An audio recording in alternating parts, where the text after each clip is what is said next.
bit about some of my favorite new features is the traversal stuff that she's doing.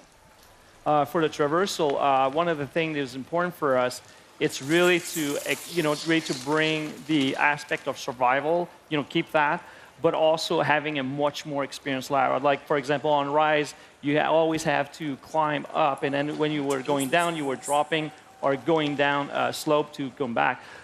So in this case here, we had the rappel down, so really going down, and that will provide a lot more control in terms of how Lara explored, and also the underwater. Which, right, we're going to get to see a piece of this right here. This is so cool. I think what's really important is that since we're showing Lara being the most confident, the most capable she's ever been, we have to make sure we're upping the stakes in every other part of the gameplay. So when you ask about traversal, yes, the world now is pushing back even more. The world is always a character in the Tomb Raider games. And so the world is protecting its secrets, so it's going to make it even more challenging for her. So there's a little bit of a, how am I going to get up there? You've got the rappel, you've got the wall run, you've got the swing. So these are all things that add a layer of difficulty to the exploration and the traversal. Nice. And now she's fighting like eels in the underwater? Absolutely. Well, if you're going to, so our fans have been asking us for swimming. It's one of the things that was always a hallmark of the previous Tomb Raider games, the classic ones.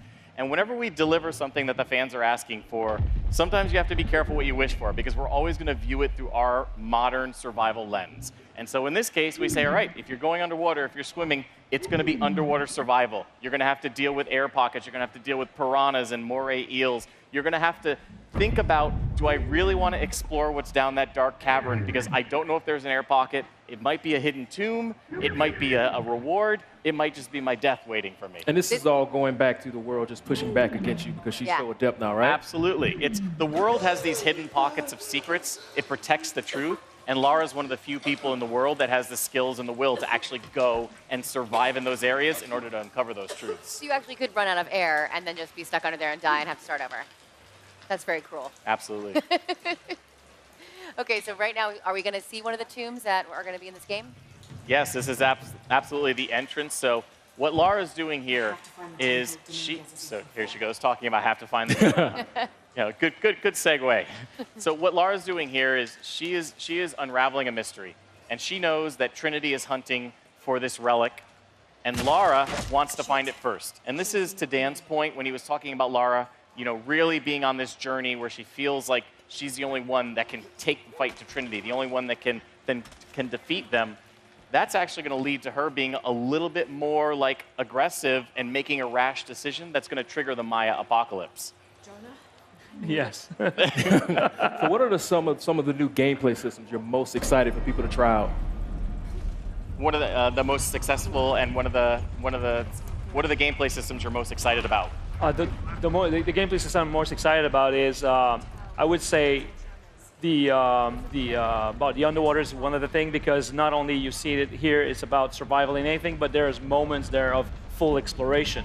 It's scary, but it's full exploration. It's very open, and you can explore. Also, all the system of the hidden city, all the interaction that you have with people, it provides a certain depth to the character you've never seen before with interacting with all these people and learning about the culture and learning about the world, because this is going to be the most Tomb Raiding of all the Tomb Raiders of the origin story, and that was important for us because that was the trajectory. So going and finding your first living, breathing tomb, that is something very special. And I also love the combat, because we really, again, if Lara's going to be at the height of her experience, at the height of her skills, we have to make sure that we're upping the challenge for the player. And so you are starting with a Lara that's very capable, very calculating, but Trinity has her outgunned, outnumbered. They have better tactics. They're bringing their A game to try and make the Maya apocalypse happen so they can shape the world in their vision. So Lara has to use a lot more tactics, and so we really increase the number of stealth options at your disposal, the number of assault options at your disposal. So you've still got choice in how you play. And one of the things I'm most excited about is, in previous games, if you were in stealth and then you got found, you go into assault and the enemies always knew where you were. You could not get back into stealth, so we've completely overhauled it so that the enemy AI will eventually give up looking for you. So you can hide up in the trees, you can evade them for long enough that they will then go back to their normal patrols, and then you can re-engage on stealth. Well, and the jungle is the perfect environment for that, because you see it's so lush. There's all these high grass you can hide, and Absolutely. then the trees, and you guys like climb up there. And then I even saw at one point where she climbs up and has to like traverse over a long log and then jump down on her. Absolutely. On her, Yeah, on the villains. And this is what we call becoming one with the jungle. And there's this great moment in the game where Lara is face to face with a jaguar, and she's focused on it just intently, like, okay, this is my threat. And meanwhile, another jaguar is sneaking up behind her, and it gets the jump on her.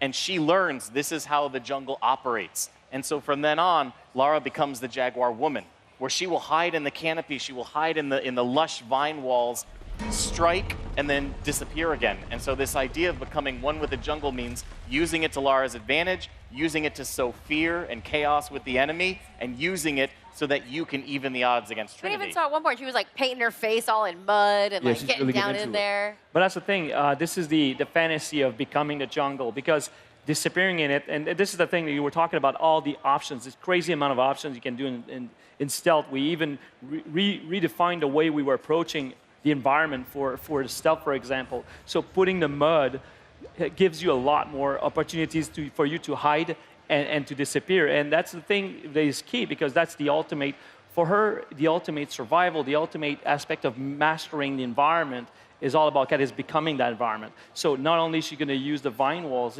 but she will use more mud walls. She's going to disappear like that very quickly. So the enemies think it's not her attacking them. It's the world. It's the jungle. The animals go crazy. They start screaming. The monkeys go. Ah, ah, ah, ah. So all this, the people are just.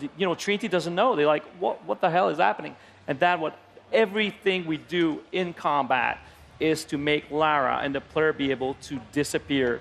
And we even add a new AI component in there where the AI doesn't look for you anymore. It looks for potential threat. So you can play with them to do whatever you They'll go want with where them, you like think- a cat and mouse gameplay type thing. They'll go where they think Lara was. And you can use that fear against so the you enemy. distract them and You like can distract them, or you nice. could shoot an arrow behind a guard. He'll turn around quickly and fire where he thinks the arrow is coming from. He could maybe hit one of his soldiers.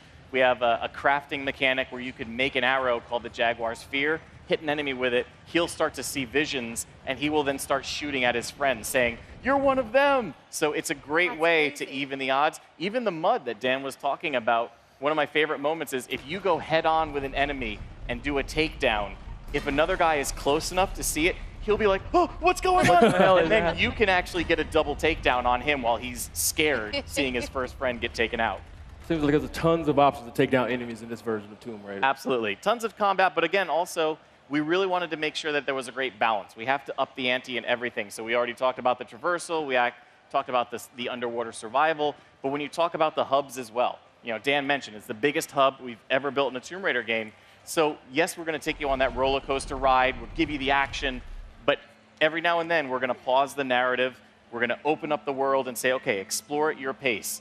There is tons of side quests, tons of challenge tombs, tons of people to interact with who are going to give you things to do, social puzzles, which is a new type of experience that we have, where you have to figure out who wants what and help them get it in order for them to Kind of help like an you. RPG mechanic that you're adding into it a little bit. It's not so much an RPG as it is understanding the world and learning how, like a puzzle. We look at a puzzle element in combat, in traversal, as well as in the hubs. How do I make the world do what I want it to do?